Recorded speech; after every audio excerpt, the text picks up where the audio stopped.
staff at both Delnor and Kishwaukee hospitals. I'm very happy to be here with you tonight. I'm going to talk to you about one of my passions, which is managing cancer pain. So to allow our patients to live their best quality of life possible while undergoing their cancer-directed therapies. Let me just get this over here. There we go. First, I'm going to talk a little bit about palliative care. Why is the palliative care team involved in cancer pain management, and what exactly is palliative care? So quite simply, we are the supportive care team and responsible for managing the symptoms, including cancer pain. Managing cancer pain, you could say, is one of our specialties of our specialty. Sometimes it's easier to tell people what palliative care is not in order to tell you what it is. And so I always start off telling people it is not hospice. There's a misconception that palliative and hospice are the same thing, which is 100% not true. I would say that all hospice patients are palliative, but palliative patients are not hospice. So palliative patients are undergoing treatments for their life-threatening progressive diseases versus patients who are in hospice. They've stopped those cancer or disease related treatments. So palliative care, we are a multidisciplinary supportive team, and we are actually under the oncology umbrella. And the way we look at it is they are not, oncology and palliative are not separate. Palliative is integrated into the oncology care plan. So you will notice I could use both the terms palliative care or palliative medicine during this lecture, and these both mean the same thing. At some institutions, palliative care is now called the supportive care team, which is actually more descriptive and probably less scary sounding. So palliative services, they're covered by insurance, Medicare, Medicaid, just like any other specialty would, like your cardiology would be covered. Palliative is covered the same way. The Northwestern medicine model for palliative care is both inpatient and outpatient. So we see patients in the hospital, and then we have clinics, outpatient clinics during the week. And we always have a provider on call as well. So let me move on. So this is just a brief history of palliative care to further understand our involvement in cancer pain management. So we are a newer specialty. And this study by Dr. Jennifer Temmel, this is the landmark study that was done for integrating palliative care into for patients with advanced cancer into oncology. So it was done in 2010, like I said, by Dr. Jennifer Temmel, who's an oncologist at Harvard University and Mass Gen in Boston. And this study included 151 patients with newly diagnosed metastatic non-small cell lung cancer. So patients were randomized, they split them in half, and they were randomized to either receive the typical standard oncology care, or the other group, the intervention group, was the typical standard oncology care plus palliative care. Plus they were joined with the palliative care team. So mood and quality of life were measured at baseline and then after 12 weeks. And actually, the results were pretty staggering. Patients in the palliative care arm reported a better quality than those under a better quality of life, than those under the standard of care arm. In addition, 38% of the patients in the control group reported depression, while 16% of those in the palliative group reported depressive symptoms. But most notably, however, this is interesting, median survival was longer among those who received earlier palliative care, and that was by nearly 3 months. So it was a significant difference. So the results were longer life with improved quality of life. And then actually, this wasn't surprising, as previous studies had shown that a lower quality of life and depressed mood are associated with shorter survival among patients with that same type of cancer. So this study has actually been replicated multiple times since then with similar results, that earlier palliative care in patients diagnosed with advanced cancer improves patient-specific outcomes of quality and mortality. So managing pain, cancer pain, is a big part of quality of life. So that's what we can focus on tonight. So cancer pain is an unfortunate but common symptom for patients that have cancer. It's also one of the most feared symptoms by patients when they've asked patients. It can occur into up to 66% of total cancer patients, but for patients with advanced stage cancer, about 80% can report moderate to severe pain at some point in their disease process. Cancer pain, the presence of cancer pain is strongly linked to patients' quality of life. So that's why we should be treating it. So managing cancer pain can also contribute to improvement of other symptoms that patients are having, including sleep. They get better sleep when their pain is controlled. Improved appetite, mood, fatigue, energy level, all of those can be helped with good cancer pain management. So just a little aside here, if you have cancer pain, if you know someone who has cancer pain and it's being managed with medications, it's very important to adhere to that medication regimen. Just like any pain, just like nausea, once control of the pain is lost, it takes a bit longer to get control of it again. So causes of cancer pain, it could be the tumor itself that takes up space and it can press on an organ or nerves. It could be the cancer treatments that are causing pain. Surgical pain, this will likely be present in acute surgical recovery, but it may also persist afterwards. I have some patients who had some surgery years ago and they still have some pain related to it. Chemotherapy or immunotherapy can cause pain. Chemotherapy can cause generalized aching, muscle and joint soreness, abdominal pain, cramping, a headache. It all depends on what type of chemotherapy you receive and the location of the cancer. Immunotherapy can always cause what we call the itises. So just as an aside, I was an oncology nurse practitioner before I went into palliative about 4.5 years ago. So I know oncology pretty well. Immunotherapy, I like to say it's the itises. So it can cause, it gets your immune system revved up to fight the cancer. And so it causes inflammation. It can cause inflammation, for example, like a colitis, which would be an inflammation of the colon. And that can cause abdominal pain or cramping, or pneumonitis, which is an inflammation of the lungs. And that can cause pain from coughing or from using those muscles in your belly to help with breathing. Radiation can cause some pain on your skin. It can be like a sunburn. Radiation oncology is excellent in managing this, and they will recommend what you should use for that on your skin. Okay. Radiation can also cause pain flares. So it kind of ticks the cancer off and can cause some inflammation inside. So this can be frustrating for patients, especially if they're undergoing radiation for pain management and their pain temporarily flares up. So other medications can cause pain too. Sometimes when there's cancer in the bones, we give patients another medication that's not a chemotherapy, but it's a bisphosphonate, which can help strengthen your bones. And some people have some aching with that after that too. Okay, pain assessment. In order to effectively treat your pain, we're going to try to drill down and figure out what type of pain it is, so we know the best way to treat it. So we will be doing a thorough pain assessment, or whoever your provider is, to understand where the pain is coming from, determine the characteristics and type of pain. That's the best way we can treat it. So without a thorough assessment, the pain can be either overtreated or undertreated. So a careful assessment is important. So we ask, what provokes the pain? What alleviates the pain? Are there associated symptoms with the pain, like nausea? Show me where the pain is. Does it radiate anywhere else? Is it what we call somatic, which means aching, stabbing, pressure? Or the other word would be visceral, which is more of a gnawing or cramping. We're going to go over those in a second. Or neuropathic type pain. There's a nerve involved, and with that, you usually feel burning, tingling, or shooting. Try to use the best descriptors or adjectives that you can think of when your provider is asking you about pain. It's okay that you don't use medical terms. You could say, it feels like bees are stinging me. That's fine. That's a great descriptor.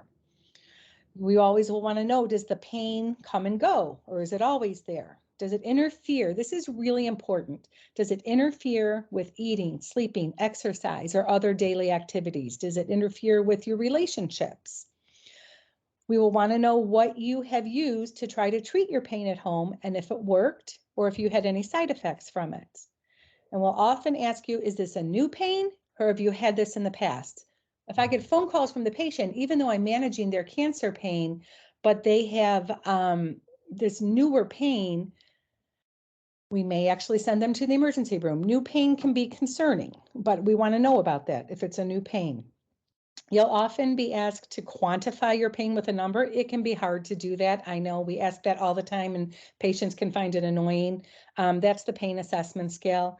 I also believe it's important to just look at the clinical picture too. I've had patients who are extremely stoic and I've seen their scans. I know what kind of pain they should be in, and they're gritting their teeth and they'll say it's a 2. And then I've had patients who their pain's a 10. I mean, pain is subjective. I'm going to believe them, whatever it is, but I try to look at the clinical picture as well. We are going to figure out if there's going to be another condition that's contributing to your pain. For example, somebody with high blood pressure, they're not taking any medication or they're not on medication for that, they can have a headache. So we're going to look at your other comorbidities or the other illnesses that you have as well, or conditions. It's important to have a conversation with whoever is managing your pain.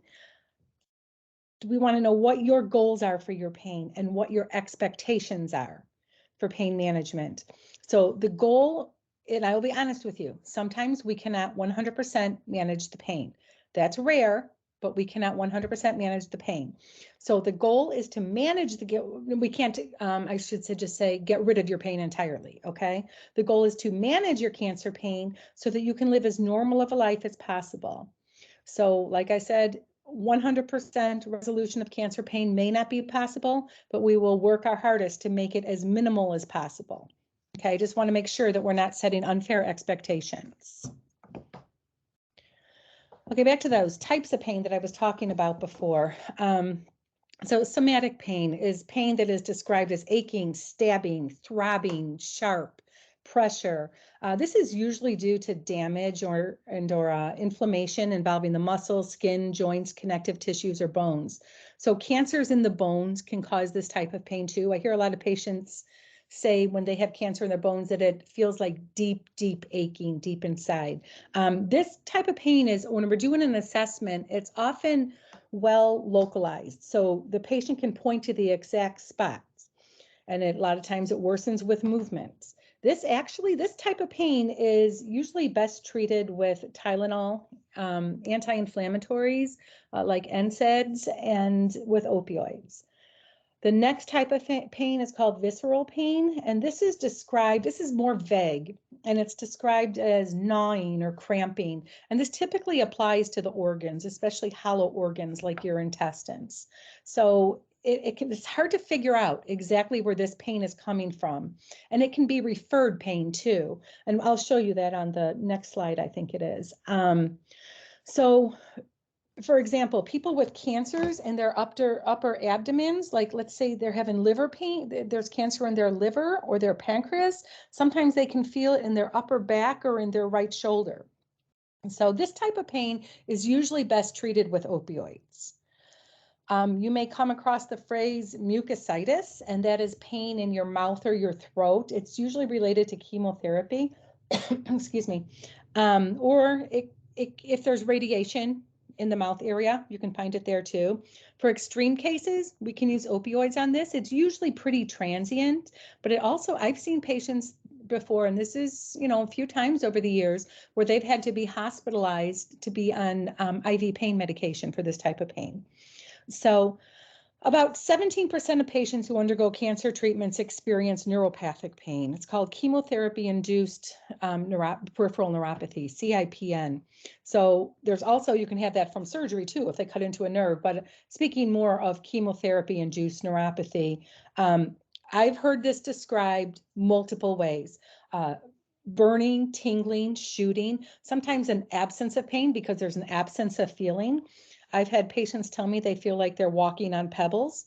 They feel like somebody told me they felt like they had cloth really tightly wrapped around their legs. So certain chemotherapies are more prone to causing this, especially the taxanes, which would be like Taxol, Taxotere, or Abraxane, or platinum-based drugs like oxaliplatin, carboplatin, and cisplatin. Oxaliplatin is also the one that can cause you it's a form of neuropathy. It's that cold sensation down your throat, very sensitive to cold. So that chemotherapy induced neuropathy that you can feel peripherally in your fingers, hands, toes, feet, that can take up to 2 years to recover after the drug is stopped, or may never fully recover. This is that referred pain slide. So it's kind of interesting, actually. You can see, if somebody's we'll look at the dark red because a lot of people know this. I think we've made this pretty well known in the medical world where the heart is. So if there's heart pain, yes, you can also feel that pain on your back, in the middle upper of your back, and down your left arm. So it's a good slide to see. It's probably hard on your computers, I'm sorry. So palliative pain management, this is just how the palliative team looks at pain. We're a very holistic team in the sense that we like to look at you as a whole person. You're not a cancer, you're not a number. That's why we have, the chaplains part of our team. We have our own social workers, physicians, nurse practitioners, nurse. So we try to get everybody's discipline to come together and talk about our patients. We recognize that there are different types of pain, and physical pain is just one of them. And the physical pain can be impacted by social pain, spiritual pain, and psychological pain.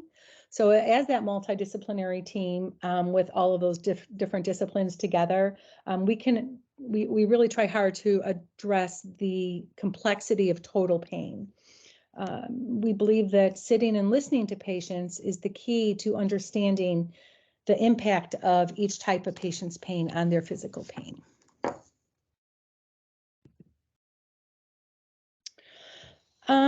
Cancer pain, related pain, this is kind of interesting, is more common for younger people than older people. But this is not entirely understood. We're really not sure why. There's a question, do older people genuinely experience less pain? Do they just classify pain differently due to previous pain experience in their lives? Or do they report it less due to stoicism, memory loss, confusion, or fear of being a burden? Patients with advanced cancers also tend to have more pain. So, of course, the types and locations of the cancer and the type of cancer-directed therapies will increase or decrease your risks of cancer-associated pain. Okay, so this is the WHO ladder. This is worldwide, the recommendation on how to start opioids, how to move along with opioids, and just pain management in general. So we're gonna start following this from the bottom. The WHO ladder says by the clock, by the mouth, and by the ladder. That means to take pain meds regularly, scheduled, by mouth, over IV, and then following the WHO ladder. So we always want the smallest, most effective dose. So if you meet with palliative medicine, if you meet with your oncologist or any other physician and they're going to start prescribing pain medication for you, they're not going to go in there and just boom you with the largest dose. They're going to start very small with the safest dose and gradually move their way up. So we use the step system to make sure that we can effectively treat you at the lowest dose. So the first step, the bottom of the ladder, is for mild pain. So this is where we use non-opioid pain medication with or without another medication. And so when we're using two medications, so the primary medication in that one would be, let's say, Tylenol. And then we could use an adjuvant. And for that, it might be a lidocaine patch. The second step is for moderate pain. This is where we use a smaller dose of opioid and with or without another adjuvant. Our team a lot likes to use opioids, but also schedule Tylenol because the Tylenol can help enhance that effect of the opioid too. So the third step, the top step, is for severe and persistent pain.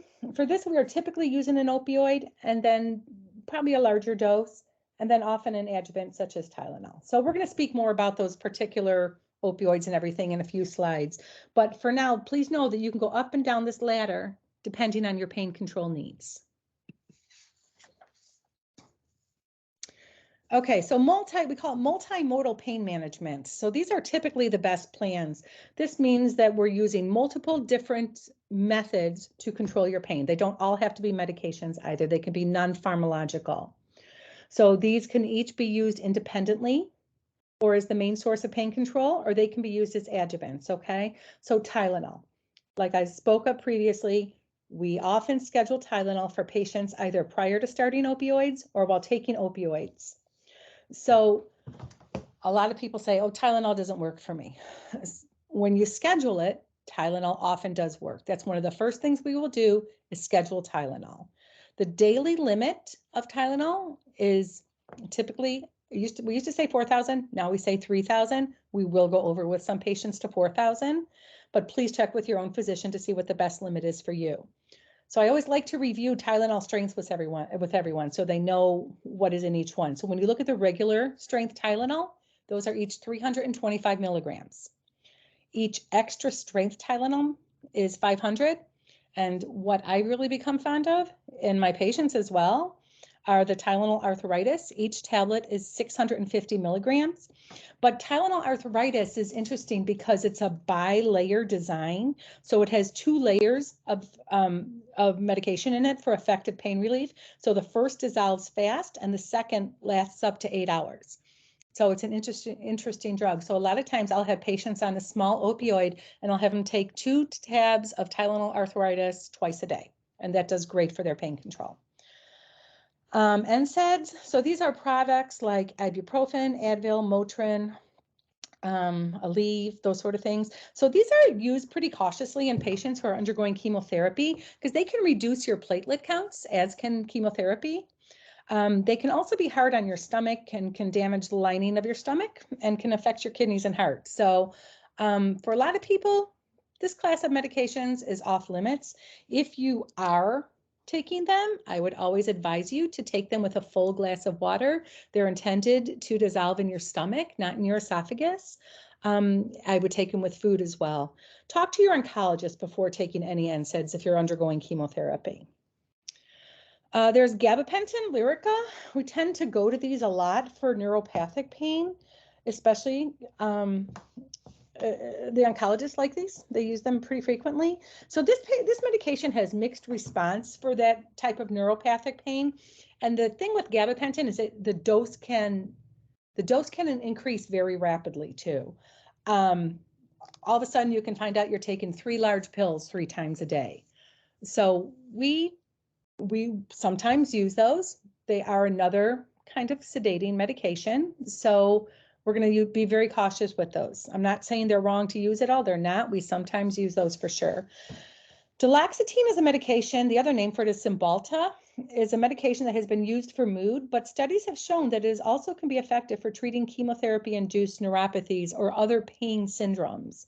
So it's a tablet that's taken once a day. If I have a patient whose mood is kind of low and they're having a pain, I will try duloxetine with them too to see if that'll be helpful. Steroids can be used, they can be helpful for a brief period of time. They also have their own set of serious side effects, and they cannot be used if the patient's undergoing immunotherapy generally, because it kind of contradicts what immunotherapy is doing. We mostly use steroids for pain from cancer in the bones, and also if there's anything in the liver that's stretching, that there's a thin membrane around your liver, and that when that stretches, that liver capsular pain can be pretty painful, and a lot of times steroids have a good effect with that too. Claritin may seem like an odd choice here, but for patients who are given those white blood cell growth factors, those Neulasta or Neupogen infections after the chemotherapy, sometimes they put a patch on that goes off the next day. It can cause some pain in the bones and the long bones of the body. So Claritin can help with that. It can be that deep aching, although the mechanism is not known why that works. It's thought that histamine release, creating when you get that injection, there's some histamine release, which causes like local inflammation and edema, and that's why the Claritin would work for that. One of the things that actually has been proven to help for that neuropathic pain, although it's only going to be for short periods of a time, is any menthol cream, Bengay, Vicks, Vapor Rub, anything like that. Steroids, somebody said steroids. Somebody asked me a question about steroids. It just popped up. I'm sorry. I don't know how to read these questions, but I saw it briefly.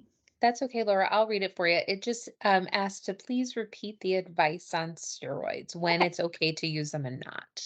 So steroids, I will absolutely defer to whoever is, because sometimes they're part of your cancer treatments as well. So I would defer to whoever is prescribing them, but steroids can be helpful for bone pain if there's cancer in the bones, and they also can be helpful if there's involvement with the liver and the liver lining of the liver, the covering the membrane over the liver when it stretches. That can often have like this inflammation, and steroids can be helpful for that too. But we have to look at each particular case, you know, if somebody's immunosuppressed, but it can be very helpful in those instances. They would be short term. Okay, let's see, moving on. Opioids. If you are prescribed opioids, you will likely start first on short-acting opioids. There's two kinds of opioids, short-acting and long-acting. When taken orally, the effect of opioids, I don't care what opioid it is, and we'll break them down and talk about a few, lasts about 4 hours, okay? Of course, some people are faster or slower processors, but 4 hours is about how long the orals last. In the hospital, you can receive IV opioids, and when you have IV opioids, most of them, morphine, morphine lasts for about 2 hours. If you have IV fentanyl, that lasts for a much shorter period of time. So in the hospital, we'll use IV opioids for a pain crisis or breakthrough pains, or if a patient can't eat or drink. So when you are prescribed opioids and have them at home, it is really important to keep track of how often you're taking your oral opioids at home. You think to yourself, oh, I'll remember that. But no, keep a journal, write it down when you take it, write down the time, because we will use that amount if you need a refill, you'll call and then we'll talk to the nurse and they'll say, well, how many have you been using a day? And this is just a great way, once you've journaled it, to know exactly how many you've been using a day, because we will also take that amount of short-acting pain medications to figure out how we can convert it to a long-acting pain medication, so you don't have that roller coaster every 4 hours of needing more medication. So we will choose an opioid for you based on your kidney and liver function, the type of pain you're having, your age, other medications you're taking, other conditions that you have. So remember this, short-acting opioids, the ones that can last 4 hours, those can be split or cut in half generally, okay? Long-acting medications cannot be cut in half.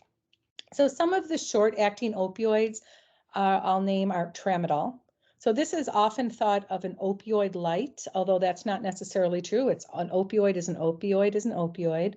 I don't prescribe this medication too much because it can also lower the seizure threshold. So if a patient is more prone to having seizures, this can make it more likely. What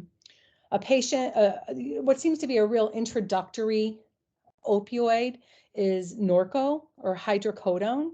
It's hydrocodone acetaminophen. So when you see that, it's a mix of an opioid plus Tylenol. So for example, one dose of that, the smallest dose would be 5/325. So the 5 is the opioid piece, the 325 is the Tylenol. So this is automatically mixing both of those. So please pay attention to all your Tylenol intake for the day with that, okay? Because if you're taking Tylenol on top of that you can get up to 3,000 really quickly, 3,000 milligrams a day, which would be the limit. There's also a liquid Norco, and that's called Hycet, Hycet. Morphine, people are often afraid of that name of morphine. They associate it with end of life, and it's interesting because people think of Norco as not as serious, but like I was saying before, that Norco piece, if you have a 5/325, that 5 milligram opioid in the Norco is the exact same equivalent, we call it, exactly equal to 5 milligrams of morphine. So that's 1-to-1. So they're equally as strong. Morphine can be a pill, it can be a liquid. Another medication that you may hear about is oxycodone or oxy-IR. I think a lot of people have seen that Netflix special. You know, it's kind of a shame because that's a really good drug. We can give you a smaller dose of that than we can of the morphine. It comes in a smaller dose. When you see IR on something, it means immediate release. And you don't get immediate effect, but it means it's short acting. Dilaudid hydromorphone is the other name for it. That's a stronger opioid. Morphine, Dilaudid, and fentanyl can all be given IV as well. So if I'm talking about the long-acting pain medications, morphine also has a long-acting oral version, and that name of it, the brand name is MS Contin, which is morphine sulfate Contin. So each tablet on the long-acting of morphine lasts about 12 hours. And so the typical dose is typically twice a day, although we can tweak this a bit. OxyContin is the long-acting version of oxycodone, and that is the same as, they last about 12 hours, the same as morphine. Another medication, if somebody brings this up to you someday, this is actually a really good medication for cancer pain, especially pain in the bones, and that's methadone. It's especially useful, like I said, for the bones, and it can take more work to get up to a steady, appropriate dose for that. So we typically don't start with methadone. Another option for a long-acting would be a fentanyl patch. I know fentanyl can be a scary word right now too, but it also is a really effective drug when it's used properly. You change these every 3 days. You would wear them like on like behind your arms, wherever you can grab a little fat. Behind your arms, your nurse would show you, or your physician would show you where to put them on. So know that sometimes opioids can become less effective over time. And at that time, we may have to rotate to a different opioid. And then that's usually successful. Okay, opioid risks and side effects. Opioids are excellent at managing cancer-related pain, and this is who they were intended for. They were not intended for the teenager who just had his wisdom teeth pulled. Opioids got way out of hand for a while because they were being prescribed for situations like that. So, but of course they do come with their own set of risks and side effects, but educating yourself is the key to safe and effective opioid use. So the one that I can probably almost guarantee you, I've had a few people that have never had this, but opioid-induced constipation. You're going to have to pay closer attention to your bowels if you're on opioids. So anywhere between 45 to 90% of patients on opioids experience this. Just like cancer pain can get away quickly and it's harder to get back on top of, so can constipation too from opioids. So you need to treat this promptly and aggressively. So the goal is for a daily bowel movement, maybe every 48 hours, okay? After 48 hours, we're going to recommend you to increase your bowel medication. So, or add something like milk of magnesia or mag citrate or lactulose. Lactulose is a prescription. So our recommendation for opioid-induced constipation is the class of medication, they're over the counter, called stimulant laxatives. Specifically, an example of this would be Senecot S. You need to have that S piece in there too. The onset of this medication is about in 6 to 12 hours, so it's not going to be instantly effective. What we usually tell our patients who are on a decent dose of opioids is to start Senecot S 2 tabs nightly. I have a very low threshold to increase to 2 tabs twice a day with that. Something else you can try is Smooth Move tea, which is Senna tea. You can find it in the tea aisle of grocery stores. A lot of my patients like this because it's one less pill for them to take. Prune juice, warm up that prune juice. That's very effective for opioid-induced constipation too. Of course, if you're diabetic, be careful of that. It's like a cup of hot sugar. Good old-fashioned schedule time sitting on the toilet, putting your feet up on a stool and leaning back. That actually just makes your anatomy a little bit easier to help have a bowel movement. Another side effect of opioids is they can cause sleepiness, both during the day and at night. So typically that is one of those side effects that after your body gets used to these drugs, which takes about 7 to 10 days of consistent use, usually that eases up some. Opioids can cause nausea. I'm not saying these are all going to happen. They can cause nausea. This is also another side effect that can improve after you've been taking the medication for a while. Another way to kind of get around that one is to avoid taking opioids on an empty stomach. Even a snack like cheese and crackers or cracker with peanut butter on it is helpful for that. Opioids can cause dry mouth. So be sure you are drinking plenty of fluids. If you're undergoing chemotherapy, you should be drinking lots of fluids anyway. Lemon drops can help with a dry mouth. Avoid alcohol-based mouth rinses. That can dry out your mouth. Biotin is a great mouth rinse for people who are undergoing treatment for cancer. So the most serious risk of opioids is respiratory depression. So when opioids are prescribed in lower doses that are gradually increased, that minimizes that risk, okay? However, taking a greater dose than prescribed, even accidentally, or combining opioids with alcohol or other sedating medications and sleep apnea, those can all increase the risk. So the recommendation is to avoid concurrent use of both benzodiazepines, and benzodiazepines are Ativan, Xanax, those sort of medications, okay? Or muscle relaxants, Flexeril, I can't think, baclofen. Avoid those with opioids. Just having an opioid in the home, just having an opioid present in the home increases the risk 3 times for anybody in that house to OD on opioids, okay?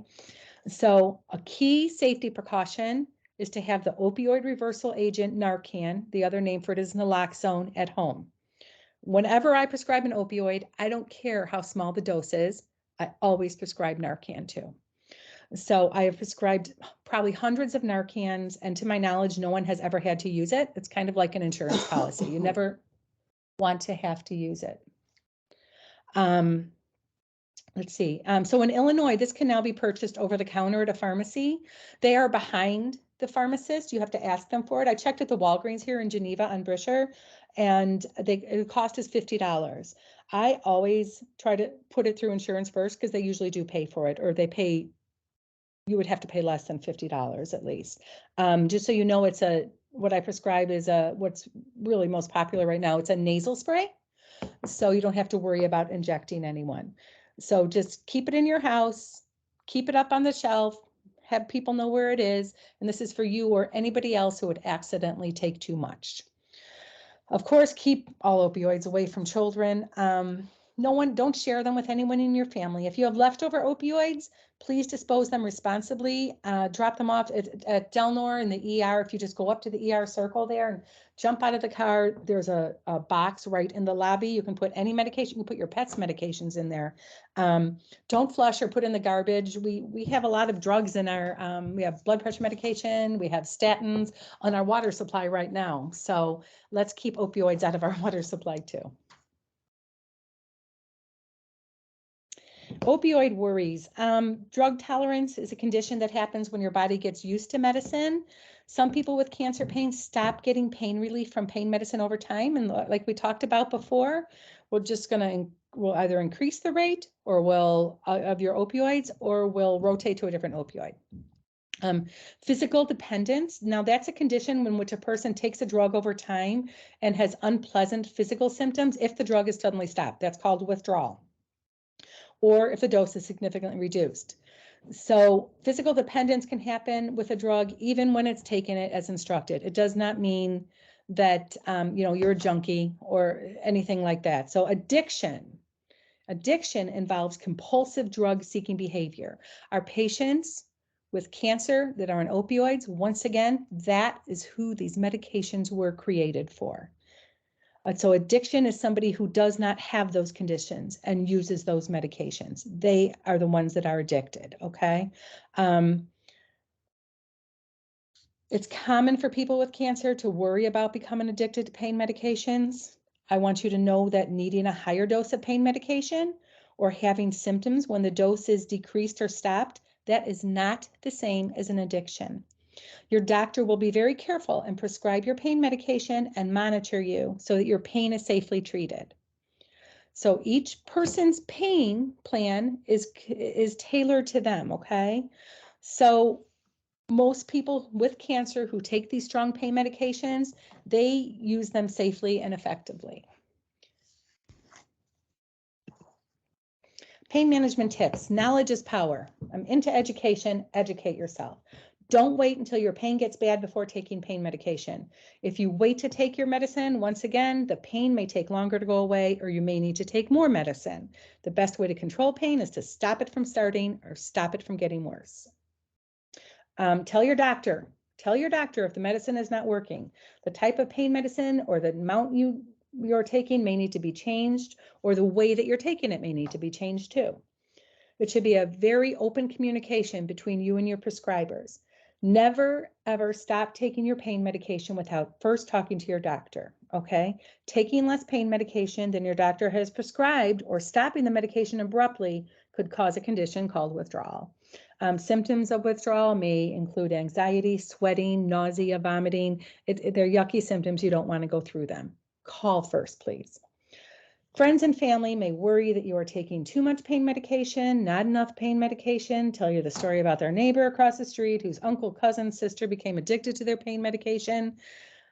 Just don't listen to the noise. Do what your provider has told you to do.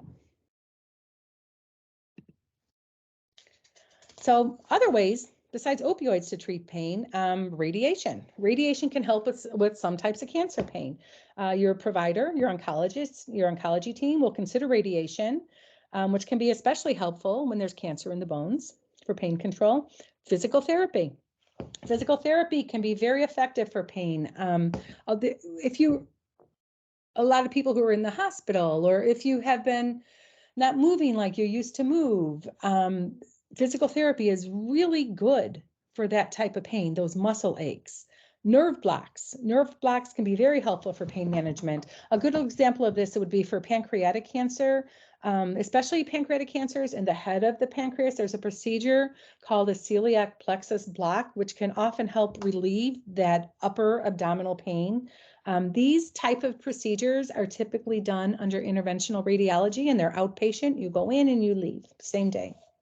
Surgical interventions are not as common for pain, but certainly can be considered. Those are usually for pretty serious things. For example, I would say a bowel obstruction from a mass. Surgical interventions could include doing a diversion around that mass. Complementary alternatives. So these are interesting, and I always will encourage my patients to do these. Massage. So there was a study, it was by Zhang et al., and they looked at multiple studies.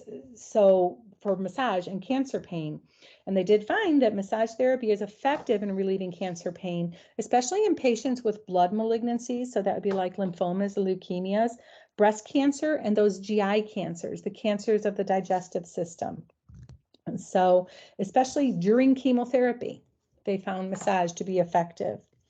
In the study, a massage duration of even 10 to 30 minutes seemed to have the best effect. And I can't see this. Okay. And then if you have it more than once, it's even more effective. Okay. Acupuncture. I've had patients personally have success with acupuncture and dry needling, which is physical therapists do that. Several studies have found that acupuncture appears to reduce pain in people with cancer. And what acupuncture is, in case you don't know, it's they insert very thin needles about the thickness of a hair into specific points on your body. Oh, I'm glad to hear that, Denise. I'm glad to hear that.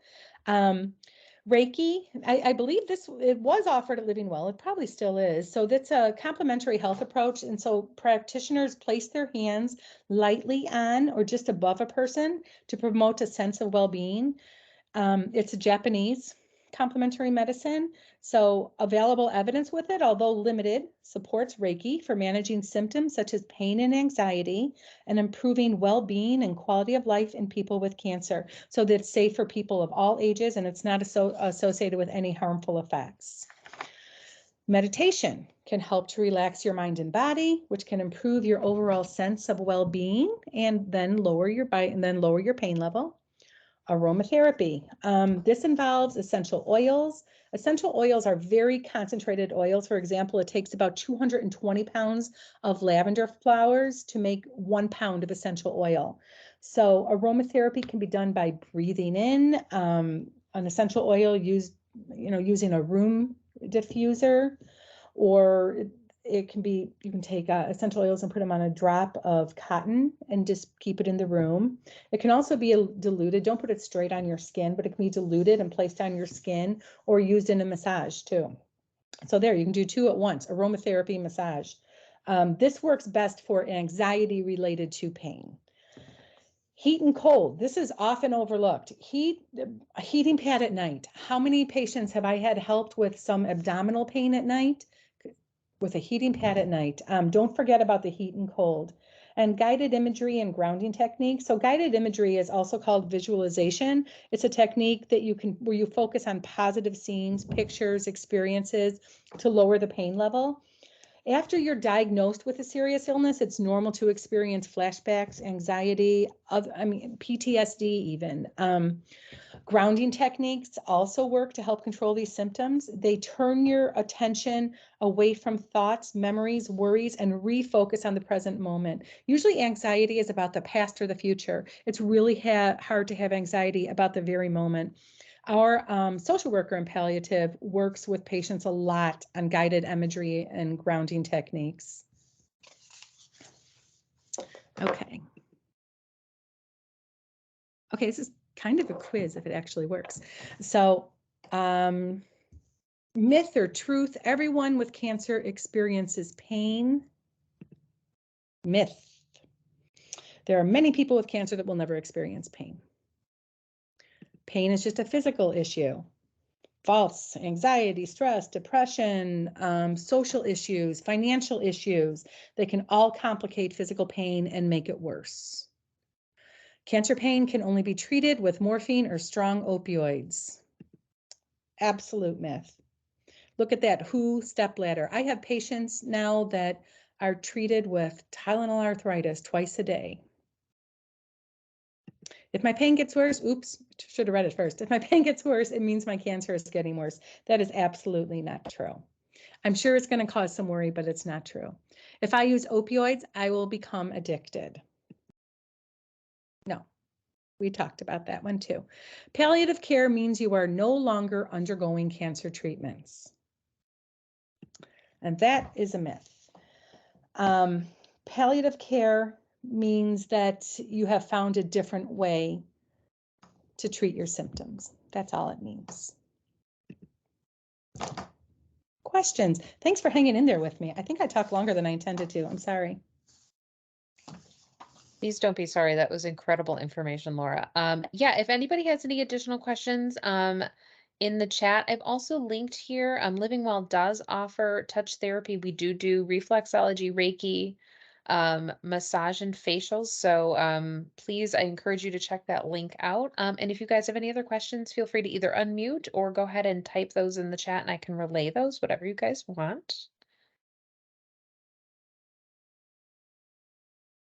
Nobody? I know it's getting late. If you guys think of anything, my email is in the chat here. I'm going to put it in here again, just so you all have it. Should you have any questions that pop up, feel free to send me an email and I can certainly relay that over to Laura. And same goes for the PowerPoint. If you'd like a copy of these slides, I'd be happy to do that too. Oh, Lisa's asking a question here, Laura. What is the name of the tea for constipation? Can you repeat that name? And I don't think I ever said the name. It's called Smooth Move, which is some marketing genius. It tells you exactly what it's going to do. Awesome. All right. Yep. I'll get those PowerPoint slides over to you guys, whoever's asking. Yep. I see here, John. Yep. Get that for you. Awesome. All right, guys. With that, Thanks. I'm going to conclude the evening then. I wish you all a lovely holiday week. And like I said, let me know if you have any questions. Laura, thank you again. Incredibly informative. Always love this talk. So thank you so, so much. Well, thank you for all listening to me on your busy weeks. I appreciate it. Absolutely. Thanks, guys. Have a good evening. Thanks. You too. Bye-bye.